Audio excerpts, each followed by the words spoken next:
The Charles P. And ladies and gentlemen, quick update because I like to show my work as we proceed. First thing I had to do was spray the whole entire model with Future. So Future went on, and I was talking to a few modelers on Twitter, and if you ever notice, this stuff kind of wants to, especially if it sits for a long time, if you don't use it, got like wants to yellow, wants like particles on the bottom. But if you shake it up and still use it, it's still good.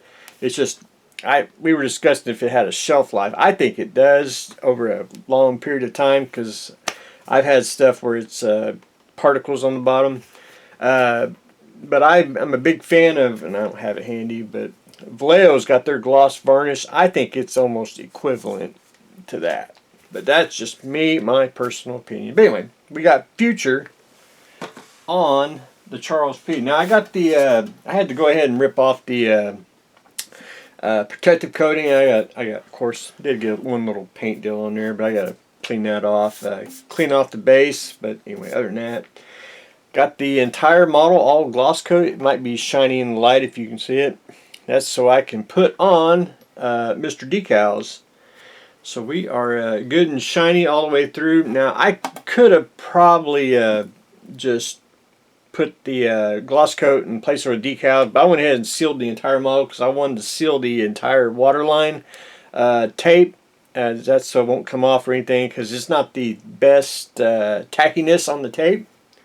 But anyway, other than that, we are ready for decals. Decals, and I would have had some on, but I do not trust aftermarket decals. I just don't.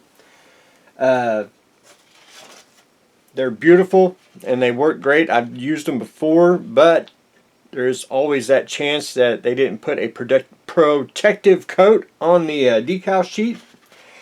So that's why I go get Mr. Decal Bonder, or for those here in the southern region, Decal. I spray this on and I wait, and we're going to wait probably this afternoon, and we'll start putting the decals on. It's what, 835 for the Charles P. Cecil, and if you look real closely, we're going to put the little Charles P. Cecil name on the back. Landing pad, and I can't read that. I guess no step or something. Don't be around the little rocket launcher. I will put the American flag on. I got to add a little bracket, which is no big deal. I want to put the little flag up here on the top where it's supposed to go. Now, I've seen other models have different flags on the mast. They really don't provide nothing, and we'll just have to say it's got the American flag on it because it will, and we'll call that good. But anyway, the Charles P. getting ready for decal duty. Leopard Tube, and it's just painted. Just painted. When I say just painted, I mean just still drying. Started with NATO green. I'm going to see if I can do this without, because everything's loose.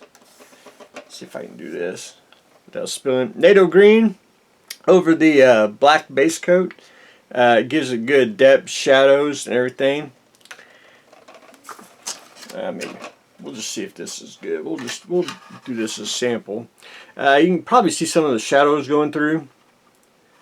That just, with the black base coat, just helps out everything. And once this dries today, I'm going to go in, and I'll try to do it this afternoon. We'll try to do some masking putty, and we'll put the NATO brown down, and then we'll go in and do the NATO black after that. Now I do like masking putty, but I also do like to do it freehand. Just I almost said a little quicker, but you can never really wrong in camouflage. So that is where I am on the Leopard Tube, which is a little kind of boring phase, but got the NATO green.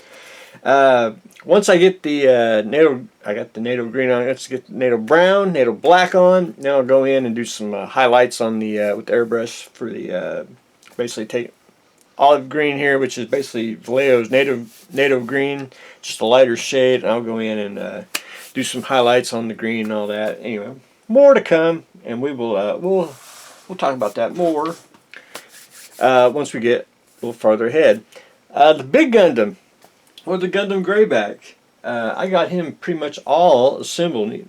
I'm a big fan of the bigger versions. I do like the small ones real well because you can add a lot to them. But my first big one that I built, pretty darn slick. I got to go in and I got to seal them down with the gloss coat, and then we're going to start doing weathering. But we're going to do like a section at a time because you can't just weather everything all at once. Especially with like chipping fluid, you have to do like just a section at a time and all that. But anyway, other than that, I think he pretty darn slick, even with his custom backpack here. And he don't look like the Gundam XE. I mean, he does to a point, but if I change the colors enough, you know, it should not look like exact copy of XE there.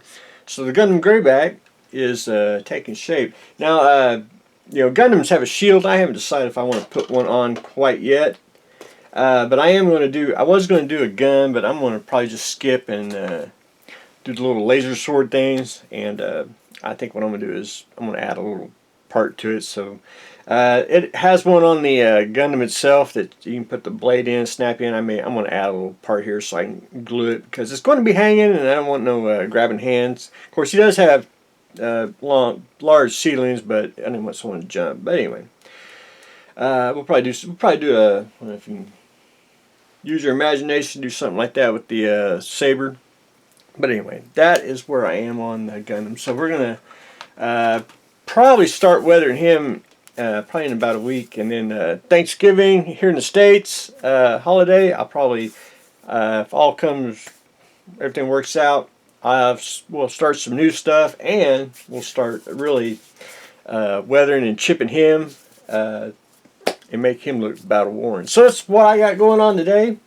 Leopard Tube, we got its NATO green on.